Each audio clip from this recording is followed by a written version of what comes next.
എല്ലാവർക്കും നമസ്കാരം. മകൻ അപ്പനെ വെട്ടിക്കൊന്നു എന്നുള്ളൊരു കഥയൊക്കെ നമ്മളിങ്ങനെ കേട്ട് ആകെ എല്ലാവരും കിടുങ്ങി വിറച്ചിരിക്കുകയാണ്. പെന്തക്കോസ്തൽ ലോകം തന്നെ കിടുങ്ങി വിറച്ചിരിക്കുകയാണ്. കുറേ പേർക്കതൊരു വിറയലായിട്ട് തോന്നി, കുറേ പേർക്കതൊരു ബുദ്ധിമുട്ട് പോലെ തോന്നി, കുറേ പേർ നിസ്സംഗതാ മനോഭാവത്തിലാണ്. കാരണം ഇതല്ല, ഇതിലപ്പുറം ഇനി സംഭവിക്കും. കാരണം ഇന്ന് വിശ്വാസമൊക്കെ ഓരോരുത്തരുടെയും ചോർന്നുകൊണ്ടിരിക്കുകയാണ്. ആർക്കും അങ്ങോട്ടും ഇങ്ങോട്ടും സ്നേഹമില്ല, വിശ്വാസമില്ല, വിശ്വാസമൊക്കെ തണുത്തുപോയി. ആർക്കും അങ്ങോട്ടും ഇങ്ങോട്ടും റെസ്പെക്റ്റ് ഇല്ല, റെസ്പെക്റ്റുകളൊക്കെ പോയിക്കൊണ്ടിരിക്കുന്ന സമയമാണ്. അപ്പോൾ അതുകൊണ്ട് ഇനി ഇതല്ല, ഇതിലപ്പുറം നമ്മൾക്ക് പെന്തക്കോസ്തലിൽ നിന്ന് കേൾക്കുവാനായിട്ട് കഴിയുമെന്നുള്ളൊരു നിസ്സംഗതാ മനോഭാവത്തിലാണ് കുറേ പേരിയ്ക്കുന്നത്. നമ്മൾക്കറിയാം, കുറച്ച് നാളുകൾക്ക് മുൻപ് നമ്മൾ മറ്റൊരു കഥ കേട്ടു. ചേട്ടനും അനിയനും കൂടെ ഇരുന്ന് ടി വിയിൽ റിമോട്ടിൻ്റെ പേരിൽ അങ്ങോട്ടും ഇങ്ങോട്ടും അടിയാക്കിയിട്ട് അവരിൽ ഒരാൾ കൊല്ലപ്പെടുകയും ചെയ്തതൊക്കെ നമ്മൾ കണ്ടു. അത് ഇത്രമാത്രം ചർച്ച ചെയ്യപ്പെട്ടില്ല എന്ന് മാത്രം. അതും ഒരു പെന്തക്കോസ്ത ഫാമിലി ആയിരുന്നു. അത് ഇത്രമാത്രം ചർച്ച ചെയ്യപ്പെട്ടില്ല എന്ന് മാത്രം. ഇനി അടുത്തത് ഷെറിൻ്റെ കാര്യം പറയുന്നുണ്ട്. ഷെറിൻ പെന്തക്കോസ്തുകാരത്തിയല്ല. ഇത് കാരണവർ കൊലക്കേസിലെ ഷെറിൻ പെന്തക്കോസ്തുകാരത്തിയല്ല. എന്നാൽ ആ കൊല്ലപ്പെട്ട കാരണവർ എന്ന് പറയുന്ന വ്യക്തി ഏതോ ഒരു പെന്തക്കോസ്ത സഭയിൽ പോകുന്നുണ്ടായിരുന്നു എന്നാണ് അറിയുവാൻ കഴിഞ്ഞത്. അതിനകത്ത് എത്രമാത്രം യാഥാർത്ഥ്യമുണ്ടെന്നറിയത്തില്ല. എന്തായാലും ഷെറിൻ പെന്തക്കോസ്തുകാരത്തിയല്ല. അപ്പോൾ ഇങ്ങനെ പെന്തക്കോസ്തിൽ നമ്മൾക്ക് കേൾവിയില്ലാത്തത് അല്ലെങ്കിൽ നമ്മൾ പ്രതീക്ഷിക്കാത്ത കാര്യങ്ങളൊക്കെയാണ് നടന്നുകൊണ്ടിരിക്കുന്നത്. അതിനകത്ത് മെയിൻ കാരണമായിട്ട് കഴിഞ്ഞ ദിവസം ഒരു അമ്മച്ചി എന്നെ വിളിക്കുവാനായിട്ട് ഇടയായിത്തീർന്നു. അപ്പോൾ ഈ അമ്മച്ചി എന്നോട് പറഞ്ഞു, കുഞ്ഞ് വീഡിയോ ഒക്കെ കാണുന്നുണ്ട് കേട്ടോ, കുറച്ചും കൂടെ പറയണം, എന്തൊക്കെയാണ് നടക്കുന്നത് എന്നൊക്കെ അമ്മച്ചി പറയുവാനായിട്ട് ഇടയായിത്തീർന്നു. അപ്പോൾ ഞാൻ ചോദിച്ചു, അമ്മച്ചി എന്ത് പറ്റി? അപ്പോൾ ഈ അമ്മച്ചിയുടെ സംസാരമൊക്കെ കേട്ടപ്പോഴേ എനിക്ക് തോന്നി എന്തോ ഒരു അഗ്നിപർവ്വതം അമ്മച്ചിയുടെ ഉള്ളിൽ ഇങ്ങനെ പൊട്ടാനായിട്ട് നിൽക്കുന്നുണ്ട് എന്ന് എനിക്ക് മനസ്സിലായി. അപ്പോൾ ഞാൻ അമ്മച്ചിയോട് പറഞ്ഞു, അമ്മച്ചി വളച്ചു കിട്ടില്ലാതെ കാര്യം പറയാം, എന്താ വിഷയം എന്താണെന്ന് ചോദിച്ചു. അപ്പോൾ അമ്മച്ചി പറഞ്ഞു, അമ്മച്ചിക്ക് ഇപ്പോൾ പോകുന്ന സഭയിലോട്ട് പോകാൻ തോന്നുന്നില്ല. കാരണം കുറച്ചായിട്ട് അവിടുത്തെ പാസ്റ്റർ, ചുമതല വഹിക്കുന്ന പാസ്റ്റർ അത് കിടന്നുകൊണ്ട് അങ്ങ് കുത്തുപ്രസംഗമാണെന്ന് പറഞ്ഞു. അപ്പോൾ ഞാൻ ഞെട്ടിപ്പോയി. ഞാൻ ചോദിച്ചു, അമ്മച്ചീനെ എന്തിനാണ് കുത്തുന്നത്? കാരണം അമ്മച്ചി ആ സഭയ്ക്ക് ഒത്തിരി ഉപകാരമുള്ളൊരു അമ്മച്ചിയാണ്. ഒത്തിരി ആ സഭയ്ക്ക് വേണ്ടി മുടക്കുകയും പൈസ മുടക്കുകയും ആ സഭയ്ക്ക് വേണ്ടി ഒത്തിരി ഇടിവിൽ നിൽക്കുകയും ഒക്കെ ചെയ്യുന്ന അമ്മച്ചിയാണ്. അപ്പോൾ ഞാൻ ചോദിച്ചു, അമ്മച്ചീനെ എന്തിനാണ് കുത്തുന്നത്? അന്നേരം അമ്മച്ചി പറഞ്ഞു, എനിക്കിട്ടല്ല കുത്തുന്നത്, വേറൊരു അച്ചായനിട്ടാണ് കുത്തുന്നതെന്ന് പറഞ്ഞു. അപ്പോൾ എന്താണ് അതിൻ്റെ കാരണമെന്ന് ചോദിച്ചപ്പോൾ ആ സഭയുടെ പണി നടക്കുന്നുണ്ട്. അപ്പോൾ അതിനൊരു ബിൽഡിംഗ് പണിതുകൊണ്ടിരിക്കുകയാണ്. അപ്പോൾ ഈ പാസ്റ്ററിൻ്റെ പേരിലാണ് അക്കൗണ്ട് എടുത്തിരിക്കുന്നത്. അപ്പോൾ അതിനെ ചൊല്ലിയൊക്കെ ഇങ്ങനെ കുറച്ച് ക്വസ്റ്റ്യൻസൊക്കെ അവിടെ വന്നു. അപ്പോൾ ഈ അച്ചായൻ ഉൾപ്പെടെയുള്ളവർ ഏതാണ്ട് ക്വസ്റ്റ്യൻസൊക്കെ ചോദിച്ചു, ഇത് എങ്ങനെയാണ് അതിൻ്റെ കാര്യങ്ങളെന്നൊക്കെ ചോദിച്ചു. അപ്പോൾ അത് ആ പുള്ളിക്ക് അങ്ങ് ഇഷ്ടപ്പെട്ടില്ല. അതുകൊണ്ട് പുള്ളി ചെയ്യുന്നതിനെയൊക്കെ എന്തെങ്കിലും തെറ്റ് കണ്ടെങ്കിൽ അല്ലെങ്കിൽ അതിൻ്റെ ഒരു ക്ലാരിഫിക്കേഷൻ ചോദിച്ചു കഴിഞ്ഞാൽ പുള്ളി ഉടനെ അവർക്കെതിരെ കുത്തുപ്രസംഗം നടത്തുകയാണ്. എന്നിട്ട് പുള്ളി അതിൻ്റെ കൂട്ടത്തിലൊരു സ്റ്റേറ്റ്മെൻറ്റും കൂടെ പറഞ്ഞെന്നാണ് പറഞ്ഞത്. അവരോടല്ല, വേറെ ഒരു വിശ്വാസിയുടെ വീട്ടിൽ പോയിട്ട് പറഞ്ഞെന്ന്, എന്താ പറയുക, ഈ സഭയൊന്ന് പണിത് തീർന്നോട്ടെ, ഈ ബിൽഡിംഗ് ഒന്ന് പണിത് തീർന്നോട്ടെ, എൻ്റെ യഥാർത്ഥ സ്വഭാവം ഞാൻ ഇവർക്ക് കാണിച്ചു കൊടുക്കുമെന്ന് പുള്ളി പറഞ്ഞെന്നൊക്കെ ഒരു ശ്രുതിയൊക്കെ ഒരു വിശ്വാസിയുടെ വീട്ടിൽ പോയി പറഞ്ഞെന്നൊക്കെ കേട്ടു.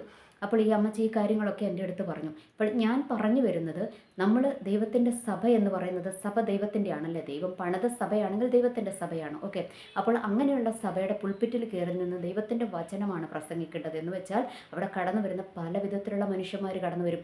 തകർന്നവർ, തളർന്നവർ, ആത്മഹത്യയ്ക്ക് വേണ്ടി ഒരുങ്ങിയിരിക്കുന്നവർ, അല്ലെങ്കിൽ ജീവിതത്തിലെ സമാധാനം നഷ്ടപ്പെട്ടവർ, രോഗികളായിട്ടിരിക്കുന്നവർ, അങ്ങനെ പല വിധത്തിലുള്ള ആൾക്കാരായിരിക്കും ഒരു സഭയിലോട്ട് കടന്നു വരുന്നത്. അപ്പോൾ അവർ പ്രാർത്ഥനയോടെ അല്ലെങ്കിൽ അവർ ആഗ്രഹത്തോടെ കടന്നു വരുന്നത് എന്തിനായിരിക്കും? ഞങ്ങൾക്ക് ദൈവത്തിൻ്റെ ഒരു ആലോചന കിട്ടി, എന്തെങ്കിലും ഒരു വിടുതൽ ഞങ്ങളുടെ ജീവിതത്തിൽ ലഭിക്കണം എന്നുള്ളൊരു വല്ലാത്ത ആഗ്രഹത്തോടെ ആയിരിക്കും ഇവർ കടന്നു വരുന്നത്. അപ്പോൾ ഇത് പ്രസംഗിക്കേണ്ട, അതായത് ദൈവത്തിൻ്റെ വചനം ദൈവാത്മാവിൽ പ്രസംഗിക്കേണ്ട ദൈവദാസൻ സ്റ്റേജിൽ കയറി നിന്നുകൊണ്ട് കുത്തുപ്രസംഗം നടത്തി കഴിഞ്ഞാൽ അത് എന്ത് ചെയ്യും? അത് വിപരീത ഫലമേ ഉണ്ടാകത്തുള്ളൂ. അപ്പോൾ ഈ കുത്തുപ്രസംഗം നടത്തുന്ന പാസ്റ്ററിൻ്റെ വിചാരം ഈ പുള്ളി അങ്ങ് കുത്തുപ്രസംഗം നടത്തി എല്ലാം അങ്ങ് ശാന്തമാകും, അല്ലെങ്കിൽ ഈ പുള്ളി ആരെയാണോ കുത്തുന്നത് ആ പുള്ളിയൊക്കെ അങ്ങ് സഭ വിട്ടുപോയി കഴിഞ്ഞാൽ ഈ പുള്ളിക്ക് ഈ പുള്ളിയുടെ ഭരണം അങ്ങ് തുടരാമെന്നൊക്കെയുള്ള ഒരു മിഥ്യാധാരണയുടെ പുറത്താണ് ഇദ്ദേഹം ഇതൊക്കെ ചെയ്തു കൂട്ടുന്നത്. അപ്പോൾ ആൾക്കാരൊക്കെ ഇയാളെ അങ്ങ് ഭയപ്പെടുമെന്നൊക്കെയുള്ളൊരു ചിന്തയായിരിക്കും ഒരുപക്ഷെ ഇങ്ങനെ കുത്തുപ്രസംഗം നടത്തുന്നവരുടെ മനസ്സിലോട്ട് വരുന്നത്. എന്നാൽ അങ്ങനെയല്ല. നമ്മൾക്കറിയാം, പഴയ കാലങ്ങളിലൊക്കെ ആൾക്കാർ കുറച്ചും കൂടെ പാസ്റ്റർമാരെയും അല്ലെങ്കിൽ ആത്മീയ നേതൃത്വത്തിലിരിക്കുന്നവരെയൊക്കെ ബഹുമാനിക്കുന്ന സമയങ്ങളായിരുന്നു അല്ലേ. ഇന്ന് അവർക്ക് ആ ബഹുമാനമൊന്നുമില്ല. കാരണം ബഹുമാനം ഇല്ലാത്ത വിധത്തിലുള്ള പ്രവർത്തനങ്ങൾ ഇന്ന് പലരുടെയും ആത്മീയ നേതൃത്വത്തിലിരിക്കുന്നവരുടെ ഭാഗത്തു നിന്നും ഉണ്ടാകുന്നുണ്ട്. അതുകൊണ്ട് അവർക്ക് ആ ഒരു ഭയമോ ആ ഒരു റെസ്പെക്റ്റോ ഒക്കെ പോയി ആൾക്കാർ ഇന്ന് പ്രതികരിക്കുന്നവരാണ്. ഇനി രണ്ടാമത്തെ കാര്യം, നമ്മൾക്കറിയാം, ഇന്ന് വളർന്നു വരുന്ന തലമുറകൾ എങ്ങനെയാണ്? അവർ പെട്ടെന്ന് അങ്ങ് എടുത്തു ചാടുക എന്ന് വെച്ചാൽ അവർക്ക് പെട്ടെന്ന് അവരെ നിയന്ത്രിക്കാൻ പറ്റാത്ത സാഹചര്യത്തിലേക്ക് വരും. എന്ന് വെച്ചാൽ ഞാൻ പറഞ്ഞു വരുന്നത്, ഇന്ന് അപ്പനെയാണ് വെട്ടിയതെങ്കിൽ നാളെ പുൾപ്പിറ്റിൽ കയറി പാസ്റ്ററിനെ വെട്ടുന്ന ഒരു സിറ്റുവേഷനിലേക്ക് നമ്മുടെ തലമുറകൾ എത്തപ്പെടുവാൻ നമ്മൾ ഇടയാക്കരുത് എന്നുള്ളൊരു മുന്നറിയിപ്പാണ് ഞാൻ പറയുന്നത്. കാരണം നമ്മൾ പുൾപ്പിറ്റിൽ കയറി നിന്നുകൊണ്ട് നമ്മൾ കുത്തുപ്രസംഗം നടത്തുമ്പോൾ വലിയൊരു നിർവൃതി നമ്മൾ അനുഭവിക്കുന്നുണ്ടാകും, അല്ലെങ്കിൽ നമ്മൾക്കതൊരു വലിയ സന്തോഷമായിട്ട് അനുഭവിക്കും. സംഭവിക്കുന്നുണ്ടാകും. എന്നാൽ കേൾക്കുന്ന വ്യക്തികളെ സംബന്ധിച്ചിടത്തോളം അവർക്കത് എന്താ പറയുക, അവരുടെ ഉള്ളിലോട്ടൊരു പകയുടെയും വിദ്വേഷവുമാണ് കടന്നു വരുന്നത്. ഓക്കെ, അപ്പോൾ ഈ പറയുന്ന പാസ്റ്ററിനെ സംബന്ധിച്ചിടത്തോളം കുത്തുപ്രസംഗം നടത്തുക എന്ന് പറഞ്ഞാൽ അതൊരു ദുരാത്മാവാണ്, അത് ദൈവാത്മാവിലല്ല. അപ്പോൾ നിങ്ങൾ ചോദിക്കും, പത്രോസ് അന്ന് മാളികമുറിയിൽ വെച്ച് പ്രസംഗിച്ചില്ലേ, അന്ന് പ്രസംഗിച്ച സമയത്ത് 3000 പേരല്ലേ രക്ഷിക്കപ്പെട്ടത്, അവരുടെ ഹൃദയത്തിൽ കുത്തുകൊണ്ടു എന്ന് വായിച്ചില്ലേ എന്നൊക്കെ നിങ്ങൾ ചോദിക്കും. ആ കുത്തും ഈ കുത്തും രണ്ടും രണ്ടാണ്. അത് പരിശുദ്ധാത്മാവിലാണ് കുത്തിയത്. പരിശുദ്ധാത്മാവിൽ കുത്തുമ്പോൾ ഒരു വ്യക്തി മുറിയപ്പെടുകയല്ല ചെയ്യുന്നതും, അവരിൽ എന്ത് സംഭവിക്കും, മാനസാന്തരം വരികയാണ് ചെയ്യുന്നത്. ഓക്കെ, ഇനി മറിച്ച് ഈ പാസ്റ്ററിൻ്റെ ബുദ്ധിയിൽ കിടന്നുകൊണ്ട്, പാസ്റ്ററിൻ്റെ ആ ഒരു വൈരാഗ്യ ബുദ്ധിയിൽ കിടന്നുകൊണ്ട് കുത്തുപ്രസംഗം നടത്തുമ്പോൾ എന്താണ് സംഭവിക്കുന്നത്, അത് മാനസാന്തരം വരികയല്ല ചെയ്യുന്നത്. പകരം ആ പാസ്റ്ററിനോട് ഒരു പകയും വിദ്വേഷവുമാണ് ആ കേൾക്കുന്ന വ്യക്തികളുടെ ഉള്ളിലേക്ക് ഉണ്ടാകുന്നത്. ഈ പാസ്റ്റർ ചിലപ്പോൾ ഒരാളെ ആയിരിക്കും ടാർഗറ്റ് ചെയ്യുന്നത്, എന്നാൽ അത് കേൾക്കുന്ന പലർക്കും അത് എന്തായിത്തീരും, അത് ഈ പാസ്റ്ററിനോടുള്ള റെസ്പെക്റ്റ് പോകുവാനും, ഈ പാസ്റ്റർ പിന്നെ പറയുന്നതൊക്കെ ആത്മാവിലാണോ ദുരാത്മാവിലാണോ പറയുന്നതെന്ന് വിവേചിക്കുവാൻ ജനത്തിന് കഴിയാത്തൊരു സിറ്റുവേഷൻ വരും. കാരണം രണ്ടും ഈ പുള്ളിയിൽ ഇങ്ങനെ കടന്ന് വ്യാപരിച്ചു കൊണ്ടിരിക്കുകയാണ് എന്നുള്ള കാര്യം വിശ്വാസികൾക്ക് മനസ്സിലായി തുടങ്ങും. ഓക്കെ, അപ്പോൾ ഞാൻ പറഞ്ഞു വന്നത്, ദൈവത്തിൻ്റെ സഭകളെ ഇന്ന് പലപ്പോഴും ചിതറിച്ച് കളയുന്നത്, അല്ലെങ്കിൽ ദൈവത്തിൻ്റെ സഭകളിലുള്ള ദൈവത്തിൻ്റെ ഇടപെടലുകളെ സ്റ്റോപ്പ് ചെയ്യുന്നതിന് മെയിൻ കാരണമായിട്ട് നിൽക്കുന്ന ഇതുപോലത്തെ ഈ പാസ്റ്റർമാരാണ്. അവരവരുടെ ദൈവത്തിൻ്റെ വചനം പ്രസംഗിക്കുന്നതിന് പകരം കുത്തുപ്രസംഗം നടത്തും. ചുമ്മാ കുത്തുപ്രസംഗം ഇങ്ങനെ നടത്തിക്കൊണ്ടിരിക്കും. അതുകൊണ്ട് വല്ല ഗുണവും ഉണ്ട്? ഒന്നുമില്ല. ഒരു ഗുണവും അതിനകത്ത് ലഭിക്കുവാൻ പോകുന്നില്ല. കാരണം ഇവരിലുള്ള കൃപയും നഷ്ടപ്പെടും, കേൾക്കുന്നവൻ്റെ കൃപയും നഷ്ടപ്പെടും എന്നല്ലാതെ അതിനകത്ത് മറ്റൊന്നുമില്ല. കാരണം ഈ കുത്തുപ്രസംഗം നടത്തുന്നവർ ഓൾറെഡി കൃപയിൽ നിന്ന് വീണവരാണ്. പിന്നെ രണ്ടാമത് ഈ കുത്തുപ്രസംഗം എന്തിനാണ് ഇവർ നടത്തുന്നത്? ഇവരുടെ ഉള്ളിൽ കള്ളത്തരമുണ്ടല്ലേ, ഇവർക്ക് കള്ളത്തരം ഉള്ളത് കൊണ്ടാണ് ഇവർ കുത്തുപ്രസംഗം നടത്തുന്നത്. ഇവരുടെ ഉള്ളിൽ കള്ളത്തരമില്ല എങ്കിൽ ഇവർക്ക് കുത്തുപ്രസംഗം നടത്തേണ്ട ആവശ്യമില്ല. ഇവർക്ക് നല്ല സ്ട്രെയിറ്റ് ആയിട്ട് നിൽക്കാം അല്ലേ. അത് കാരണം ഇവർക്ക് സ്ട്രെയിറ്റ് ആയിട്ട് നിൽക്കുവാൻ ഇവർക്ക് കഴിയാതെ ഇവരെന്തിനെയൊക്കെയോ ഭയപ്പെടുന്നു, അല്ലെങ്കിൽ ചോദിക്കുന്നവരെയും പറയുന്നവരെയും ഒക്കെ ഇവർ ഭയപ്പെടുന്നു. ഇവർ ഭയപ്പെടുന്നത് കൊണ്ടാണ് ഇവരിലെ ആ ഭയവും ആ ഒരു ഇവരുടെ ഹൈഡ് ചെയ്ത് വെക്കേണ്ട, ഇവരുടെ സീക്രട്ടുകളെ ഹൈഡ് ചെയ്ത് വെക്കാനുള്ള ആ ത്വരയും കൂടിയാണ് ഈ കുത്തുപ്രസംഗത്തിലൂടെ വെളിപ്പെടുന്നത് എന്നുള്ള കാര്യം മനസ്സിലാക്കുക. ഓക്കെ, അപ്പോൾ ദൈവാത്മാവിൽ കുത്തുമ്പോൾ ഒരു വ്യക്തിക്ക് എന്താണത് പോസിറ്റീവായിട്ട് അനുഭവപ്പെടും, അവരത് ഏറ്റെടുക്കും. പക്ഷേ അല്ലാതെ ഒരു വ്യക്തിയെ കുത്തുപ്രസംഗത്തിലൂടെ കുത്തുമ്പോൾ അത് പകയാണ് അവിടെ രൂപപ്പെടുന്നത് എന്നുള്ള കാര്യം ഇനിയെങ്കിലും നിങ്ങൾ ബോധത്തോടെ തിരിച്ചറിയുക. ഇനി രണ്ടാമത്തെ കാര്യം ഈ അമ്മച്ചി പറയുവാനിടയായിത്തീർന്നു, ഞാൻ ആ സഭ വിട്ടുപോയാലോ എന്ന് വിചാരിക്കുക. ആ സഭയിലോട്ട് പോകുന്നില്ല. കാരണം എന്തിനാ നമ്മൾ ഈ വല്ല ദൈവവചനം കേൾക്കാൻ പോകേണ്ടടുത്ത് ഈ പുള്ളിയുടെ കുത്തുപ്രസംഗം കേൾക്കാനായിട്ട് ഇത്രയും കഷ്ടപ്പെട്ട് നമ്മൾ എന്തിനാ ചർച്ചിലോട്ട് പോകുന്നതെന്ന് ഈ അമ്മച്ചി പറയുവാനായിട്ട് ഇടയായിത്തീർന്നു. ഞാൻ പറഞ്ഞു, അമ്മച്ചി ഒരിക്കലും അങ്ങനെ ചെയ്യരുത്. കാരണം അമ്മച്ചീനെ ദൈവമാണ് ആ സഭയിലാക്കിയതെങ്കിൽ ദൈവം ആ സഭയിൽ അമ്മച്ചിയിലൂടെ ചെയ്തെടുക്കേണ്ടത്, അല്ലെങ്കിൽ അമ്മച്ചിക്ക് തരേണ്ട അനുഗ്രഹങ്ങളെല്ലാം അവിടെ കരുതി വെച്ചിട്ടുണ്ട്. അത് ഈ പാസ്റ്ററിനെ നോക്കിയിട്ടല്ല അമ്മച്ചിക്ക് തരുന്നത്, അത് ദൈവം തരും. സഭയുടെ അനുഗ്രഹം എന്നുള്ള ഒന്നുണ്ട്, അത് അമ്മച്ചിക്ക് കിട്ടുക തന്നെ ചെയ്യും. അത് പാസ്റ്ററിൻ്റെ കയ്യിലൂടെ അല്ല തരുന്നത്, അത് ദൈവം തരിക തന്നെ ചെയ്യും എന്നുള്ള കാര്യം അമ്മച്ചി ഓർത്തിരിക്കാൻ പറഞ്ഞു. ഓക്കെ, ഇനി രണ്ടാമത് ഞാൻ അമ്മച്ചിയോട് പറഞ്ഞു, അമ്മച്ചി ഈ കുത്തുപ്രസംഗം നടത്തുന്നവരെ കാരണം നിൽക്കുന്നത് എവിടെയാണ്? ദൈവത്തിൻ്റെ ഇടയൻ, ഒരു ഇടയൻ്റെ സ്ഥാനത്താണ് നിൽക്കുന്നത്. ആടുകളെ മേയ്ക്കാൻ ദൈവം ഏൽപ്പിച്ച ഇടയന്മാരാണ് ആര്? ഈ ആത്മീയ നേതൃത്വത്തിലുള്ളവർ. അത് നല്ല ഇടയൻ അല്ലെങ്കിൽ എന്താ സംഭവിക്കാൻ പോകുന്നത് ഇത്രയേ ഉള്ളൂ. ഒന്നെങ്കിൽ ദൈവം അവരുടെ വായ അടപ്പിക്കും, അതല്ല എങ്കിൽ അവരുടെ ശുശ്രൂഷയ്ക്ക് ദൈവം എന്ത് ചെയ്യും? ഫുൾ സ്റ്റോപ്പ് ഇടും. അത് ഏത് വിധത്തിലാണെന്ന് ദൈവത്തിന് മാത്രമേ അറിയുവാൻ കഴിയത്തുള്ളൂ. അതുകൊണ്ട് ഞാൻ അമ്മച്ചിയോട് പറഞ്ഞു, അമ്മച്ചിയായിട്ട് വിട്ടുപോകണ്ട, അത് ദൈവം അതിനകത്ത് കാര്യം ചെയ്തോളും. അപ്പോൾ അമ്മച്ചി പറഞ്ഞു, എൻ്റെ കുഞ്ഞ് ഇത് കേട്ടുകൊണ്ടിരിക്കാൻ വയ്യ. ഞാൻ പറഞ്ഞു, ഒന്നും ചെയ്യണ്ട. അപ്പം ഞാൻ അമ്മച്ചിക്കൊരു ട്രിക്ക് പറഞ്ഞു കൊടുക്കുവാനിടയായിത്തീർന്നു. ഞാൻ അമ്മച്ചിയോട് പറഞ്ഞു, ഈ പാസ്റ്റർ കുത്തുപ്രസംഗം സ്റ്റാർട്ട് ചെയ്ത് കഴിയുമ്പോഴത്തേക്ക് അമ്മച്ചി എന്ത് ചെയ്യണം? അമ്മച്ചി അവിടെ ഇരുന്നുകൊണ്ട് അമ്മച്ചിയുടെ കർണപടങ്ങളിൽ മുഴുങ്ങത്തക്കവണ്ണം അമ്മച്ചി ആ ഒരു സൗണ്ടിൽ എന്ത് ചെയ്തോണം? അന്യഭാഷയിൽ പ്രാപിച്ചതാണെങ്കിൽ അന്യഭാഷയിൽ ആരാധിച്ചോണം, അല്ലെങ്കിൽ വചനം ഉച്ചത്തിൽ പറയണം, അല്ലെങ്കിൽ ഹല്ലേലൂയൊക്കെ പറഞ്ഞ്, അല്ലെങ്കിൽ ഒരു പാട്ടൊക്കെ പാടി അമ്മച്ചി അങ്ങ് ഇരുന്നുകൊള്ളുക. അപ്പോൾ ഈ അവിടെ നടത്തുന്ന കുത്തുപ്രസംഗം അമ്മച്ചിയുടെ ചെവിയിലോട്ട് വരത്തില്ല, അമ്മച്ചിക്ക് അത് കേൾക്കുവാനായിട്ട് കഴിയത്തില്ല. അപ്പോൾ അമ്മച്ചിയുടെ കൃപ നഷ്ടമാകത്തുമില്ല, പറഞ്ഞ വ്യക്തിക്ക് ദൈവം കൊടുക്കേണ്ടത് കൊടുക്കുകയും ചെയ്തോളും എന്നുള്ളത് ഞാൻ ഈ അമ്മച്ചിയോട് പറയുവാനായിട്ട് ഇടയായിത്തീർന്നു. അപ്പോൾ എനിക്ക് പറയുവാനുള്ളത്, ഇന്ന് എല്ലാ സഭകളിലും അല്ല കേട്ടോ, നല്ല കൃപയുള്ള ദൈവദാസന്മാരുണ്ട്, സ്വന്തം ആടുകളെ പോലെ കാണുന്ന ദൈവദാസന്മാരുണ്ട്, അങ്ങനെ ഒത്തിരി പേരുണ്ട്. അവരെ ഒന്നും അല്ല ഞാൻ പറയുന്നത്, കുറേ പേരുണ്ട്. ഇന്ന് മിക്ക സഭകളിലും ഇന്ന് നടക്കുന്ന ഒരു കാര്യമാണ് ഈ കുത്തുപ്രസംഗം എന്ന് പറയുന്നത്. അവരതിനകത്തുനിന്ന് വല്ലാത്തൊരു ആനന്ദം അതിനകത്തുനിന്ന് അവർ കണ്ടെത്തുന്നുണ്ട്. ഇനി കുത്തുപ്രസംഗം നടത്തുന്നത് എന്തിനാണ്? അവർക്ക് ഡയറക്റ്റ് അവരോട് ചോദിക്കുവാനുള്ള ആ ഒരു ധൈര്യമില്ലാതെ പോകുന്നത് എപ്പോഴാണ്? ഇവരുടെ കയ്യിൽ കള്ളത്തരം ഉള്ളത് കൊണ്ടാണ് ഇവർക്ക് ആ ഒരു ധൈര്യമില്ലാതെ പോകുന്നത്. അപ്പം ഇവരെന്ത് ചെയ്യും? ഈ കുത്തുപ്രസംഗമായിട്ട് അങ്ങോട്ട് ഇറങ്ങും. അത് അവർക്ക് എപ്പോഴും അത് ഗുണമാകുന്നില്ല. കാരണം ഇന്നത്തെ അവർ വളർന്നു വരുന്ന സമൂഹത്തെ നമ്മൾ ഒന്ന് പേടിക്കേണ്ടത് തന്നെയാണ്. കാരണം ഇന്നത്തെ തലമുറകളെ സംബന്ധിച്ചിടത്തോളം അവർ പെട്ടെന്ന് പ്രതികരിക്കുന്നവരാണ് ഒന്ന്. ഇനി രണ്ടാമത്തെ കാര്യം, ഈ സഭകളിലോട്ട് ഈ നമ്മൾ ചെറുപ്പക്കാർ കടന്നു വരാതെ അവരെ അകറ്റിക്കളയുന്നതിനും ഇതൊക്കെ കാരണമായി തീരും. കാരണം ഇവർക്കതൊക്കെ മനസ്സിലാക്കുവാനായിട്ട് കഴിയും. നമ്മൾ വേറെ ആർക്കെങ്കിലുമാണ് കൊടുക്കുന്നെങ്കിലും ഇത് കൊള്ളുന്ന ആൾക്ക് മാത്രമല്ല, ഇത് അവിടെ ഇരിക്കുന്ന എല്ലാവർക്കും, ആ സഭകളിലിരിക്കുന്ന എല്ലാവർക്കും അതൊരു ഒരു ഒരു ഒരു ഇറിറ്റേറ്റിംഗ് ആയിട്ട് മാറുവാനായിട്ട് ഇടയായിത്തീരും. അത് പറയുന്നവർ മനസ്സിലാക്കുന്നില്ല എന്നേ ഉള്ളൂ.